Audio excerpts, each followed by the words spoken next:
They told me for years there was no money in podcasting. Well, they were all wrong. Bonnie and Clyde. Now, Yep. I've heard of them. I know who they Yep. are. Never saw the movie, read any book, etc. Yep. I know they robbed banks, right? They robbed banks. Yes. And then And gas stations. and gas stations. And it's a famous scene that's been spoofed a million times in The Simpsons and others, right off the cliff and into the sunset, etc., etc. But I didn't know it was based on a true story. Like I learned that from you, that Bonnie and Clyde is based on a true story. So how much?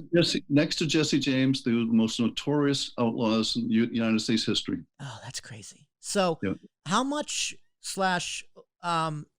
how did their story inspire you? Like, has this something you've been following like your whole life? Like, so you're head first in a Bonnie and Clyde. You know everything about Bonnie and Clyde. Yes.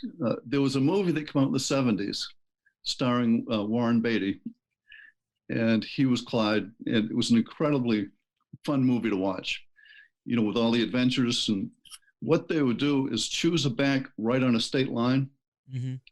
And back then, policemen didn't have radios. This was back probably in the 30s, 20s or 30s. Policemen didn't have radios, and they couldn't cross state lines. If there was a car chase, they had to stop at state lines. And so Bonnie and Clyde knew this, so they would purposely rob a bank right on a state line. Then they'd cross the line, and the police couldn't follow them. And the police had no way to radio to the other state, to tell them, watch for this car. And so what they would do is once they crossed the line, they would park and get out of the car and just make faces at the policeman. Oh my God. And they just made a joke out of these policemen. And of course it enraged the policemen even more and more because they wanted to catch these kids. Is that still true today? Can cops like a different state, they can't go into another state and arrest them? They have to go through the other state? No, they can cross lines. And now they have radios, so they can radio, to other policemen, but no, back then they couldn't, but now they can. That's crazy. Well, I guess back then, it was 50 states. Every state was super different. We're now trying to lump states all together. But they robbed gas stations just for one reason. Gas stations don't have a lot of cash, but they had gumball machines. They take the quarters? They would steal. No, they'd steal the gumballs. The gum? What?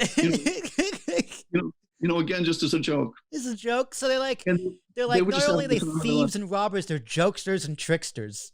Yeah, and love to make. And see, he was in jail, Clyde, for several years, and just said, "I'm going to get even with these policemen, for putting me in jail." And this was his way of doing it. So, how much research do you think you've done over the years of just Bonnie and Clyde? There's not that much written about them. Really? There really isn't. No. Why is that? Because they're so famous. So famous, and I'm not even sure there's a book about them. Huh. Most of what you have to research is on Google. Or newspapers, old newspaper articles. Old newspapers, yeah. Huh. Well, interesting. Well, you know what? So I thought it'd be kind of a cool twist to say, what if Bonnie and Clyde existed today? And there you go. And that's the purpose of your book. Is this your first book?